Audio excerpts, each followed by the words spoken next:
दोस्तों, एक ही जिले के एसपी मैडम और डीएम साहब की शादी हो रही थी। डीएम साहब बहुत दयालु प्रवृत्ति के थे। वह इंसान की इंसानियत को समझते थे। वो अपनी शादी में भिखारियों के लिए भी अलग व्यवस्था किए थे भोजन कराने के लिए। वे सोचते अगर इंसान इंसान को नहीं समझेगा तब किसको समझेगा। वो सोचते थे कि हमारी शादी में भिखारियों के लिए अलग से व्यवस्था करके और एक दिन के लिए जितने भी भिखारी आएंगे सभी को भोजन हम करा देंगे तो उनको कुछ बहुत ही तसल्ली मिलेगा। इसलिए बहुत सारे भिखारी भी आए थे और जितने उनके दोस्त थे, रिश्तेदार थे, सब लोग आए थे। धूमधाम से शादी हो रही थी। स्टेज पे डीएम साहब और एसपी मैडम बैठे थे दूल्हे और दुल्हन के रूप में। तभी अचानक एक भिखारी स्टेज पर चढ़ता है और डीएम साहब को घूरते हुए कहता है, अब अगला नंबर तेरा है। जैसे वह शब्द बोलता है वैसे ही जो एसपी मैडम है उसके चेहरे की हवाइयां उड़ जाती हैं और वो कुछ पुलिस वालों के माध्यम से उस भिखारी को वहां से हटाने के लिए कहने लगती हैं। तुरंत कुछ पुलिस वाले आते हैं और उस भिखारी का हाथ पकड़ के नीचे उतारने लगते हैं। और इस समय में जो डीएम साहब सोच रहे थे कि भिखारी जानता है कि हम डीएम है और मेरी जिससे शादी हो रही है वो एसपी है, फिर भी बिना डरे वो ऐसा क्यों कह रहा है। इस वजह से डीएम साहब उठते हैं और उस भिखारी से कहते हैं कि तुम ऐसा क्यों बोल रहे हो, क्या बात है।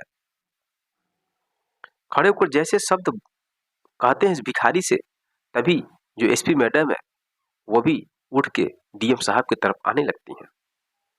डीएम साहब कहते हैं उस भिखारी से, आखिर तुमने ऐसा क्यों कहा है। भिखारी कहता है कि आप जिससे शादी कर रहे हैं उसको मैं अच्छी तरीके से जानता हूं।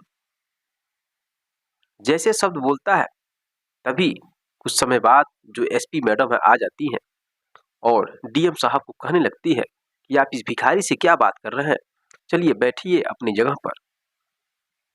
अब यह शब्द सुनकर के जो डीएम साहब है एसपी मैडम पर शक करने लगते हैं। हो सके जो भिखारी जो बोल रहा है कुछ सही बोल रहा है। अब डीएम साहब एसपी मैडम को कहते हैं कि तुम जाओ बैठो, मैं अभी आता हूं 10 मिनट। मेरे दोस्तों, एसपी मैडम चली जाती हैं और डीएम साहब उस भिखारी से कहते हैं, बताओ क्या जानते हो जिससे मेरी शादी हो रही है। भिखारी कहता है, साहब इसके लिए आपको 10-15 मिनट समय देना पड़ेगा, तब मैं पूरी कहानी बता पाऊंगा। इतना जैसे सुनते हैं डीएम साहब तो उस भिखारी के साथ नीचे उतरते हैं और उससे जाकर पूरी बात करने लगते हैं। अब भिखारी कहता है, साहब दिल्ली के एक स्कूल में काजल नाम की एक लड़की और दीपक नाम का एक लड़का एक ही साथ पढ़ते थे। दोनों पढ़ते पढ़ते एक दूसरे के दोस्त बन जाते हैं और दोनों की दोस्ती मोहब्बत में बदल जाती है। दोनों एक दूसरे से प्यार करने लगते हैं।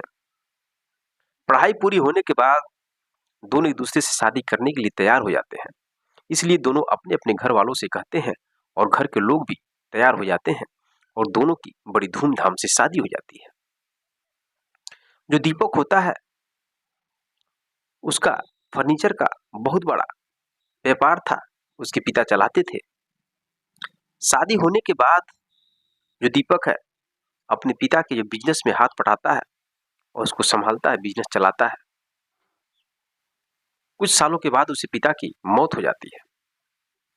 इधर बीच में जो काजल थी वह तैयारी करती थी सरकारी नौकरी की और वो एसपी मैडम बन जाती है।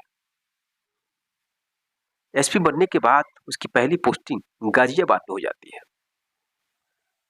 इधर जो दीपक होता है अपने पिता के बिजनेस में हाथ बटाता है और बिजनेस को आगे ले जाता है। उधर उसकी पत्नी एसपी बनकर गाजियाबाद में सरकारी आवास मिलता है और वहां पर अपनी जॉब कर रही थी। लेकिन धीरे धीरे जो दीपक का बिजनेस है फर्नीचर का वो बहुत ही खराब हो जाता है। परिस्थिति ऐसी आ जाती है कि उसका बिजनेस चौपट हो जाता है, कई लाखों का कर्जदार हो जाता है, जिसकी वजह से डिप्रेशन का शिकार हो जाता है और उसे समझ में नहीं आता करूं तो क्या करूं।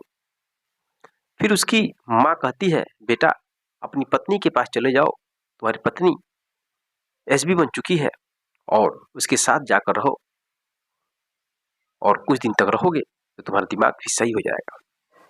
इस वजह से दीपक चला जाता है गाजियाबाद, जहां पर उसकी पत्नी काजल एसपी थी और वहीं पर ड्यूटी कर रही थी, सरकारी आवास में रहती थी।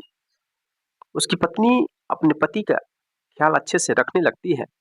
अब इधर जो एसपी मैडम है, उन्हीं के ही डिस्ट्रिक्ट में एक नए डीएम साहब की पोस्टिंग होती है। पोस्टिंग होने के बाद जो एसपी मैडम है, उनका दिल आ जाता है डीएम साहब पर और डीएम साहब से धीरे धीरे बात करने लगती है, उनको अपने प्रेम जाल में फंसाने लगती है। डीएम साहब भी प्रेम करने लगते हैं, दोनों दूसरे से बेहद प्रेम करने लगते हैं।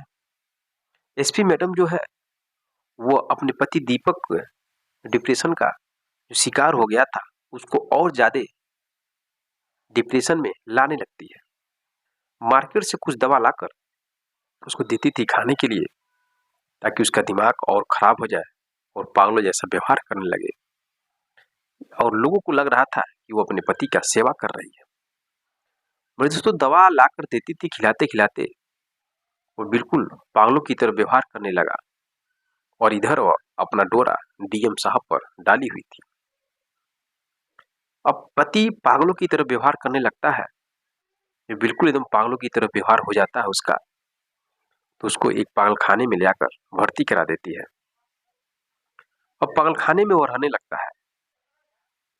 इधर एसपी मैडम डीएम साहब से प्रेम जाल में फंसकर बेहद प्रेम करने लगती है। बात आ जाती है शादी करने की।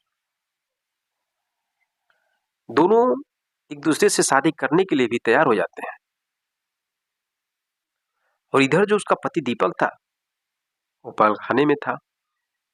जब कुछ महीने बीत जाते हैं तो जो दवा उसकी पत्नी खिला रही थी, उस दवा का असर जब दिमाग से उतर जाता है तो अच्छी तरह से ठीक हो जाता है, सब कुछ पहचानने लगता है, उसकी पूरी याददाश्त आ जाती है। लेकिन वो कोशिश करता है वहां से बाहर निकलने के लिए। कई बार डॉक्टरों से कहता है कि डॉक्टर साहब मैं सही हो गया हूँ, मैं पागल नहीं हूँ, मुझे बाहर यहाँ से निकालिए, मेरी पत्नी ने मेरे साथ गलत किया है। लेकिन कोई भी डॉक्टर सुनता नहीं था।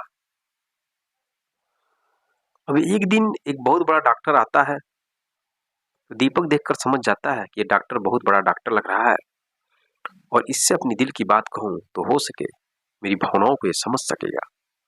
इस वजह से दीपक उस डॉक्टर के पास जाता है और कहता है, डॉक्टर साहब मैं पागल नहीं हूँ, मैं 100% सही हूँ, मैं सब कुछ पहचानता हूँ, लेकिन मेरे साथ बहुत गलत हुआ है। मेरी पत्नी ने मुझे दवा खिला खिला कर मुझे पागल बना दिया। पागल होने के बाद मुझे हॉस्पिटल में लाकर इसमें भर्ती कर दी पागल खाने में, और आप मुझे यहाँ से किसी तरीके से निकाल दीजिए, मैं हाथ जोड़कर आपसे विनती करता हूँ। अब जैसे शब्द सुनते हैं डॉक्टर साहब, उनको दया आ जाती है और डॉक्टर साहब उस दीपक के बॉडी का पूरा चेकअप करते हैं और 100% सही पाते हैं। इस वजह से उसको पागल खाने से बाहर निकाल दिया जाता है। निकलने के बाद सबसे पहले वह अपनी पत्नी के आवास पर जाता है तो देखता है कि उसकी पत्नी किसी गैर मर्द के साथ बात कर रही है।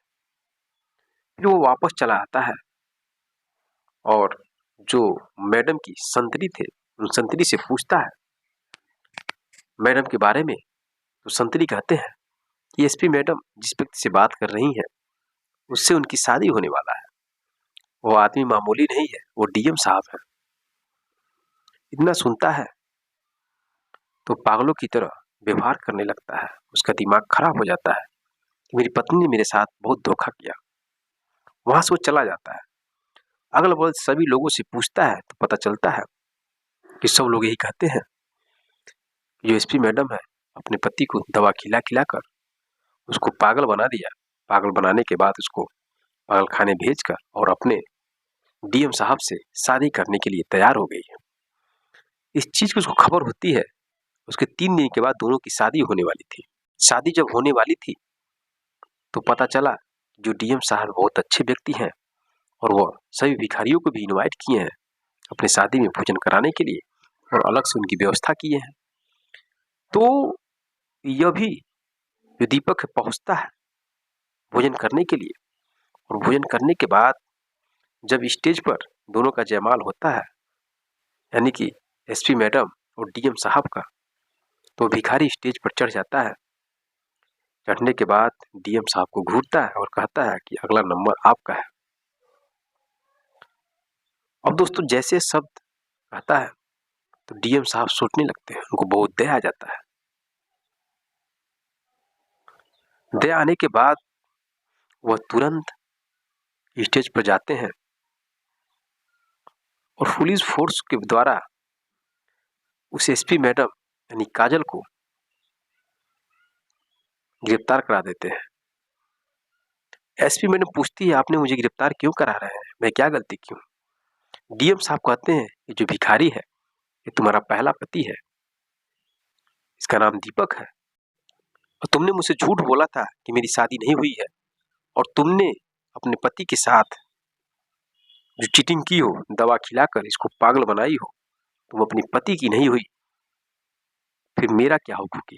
तुम किसी के साथ भी चीटिंग कर सकती हो, इसलिए मैं तुम्हें जेल का औलाद के अंदर डालूंगा।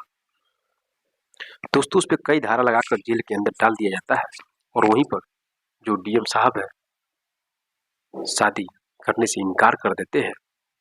इधर जो दीपक है वो दीपक को कुछ पैसा देकर उसके बिजनेस में सहयोग करते हैं, और दीपक फिर से अपने बिजनेस में लग जाता है और डेवलप कर जाता है, और फिर अपनी अच्छी सी जिंदगी जीने लगता है। तो मेरे दोस्तों यह रही डीएम साहब की कहानी।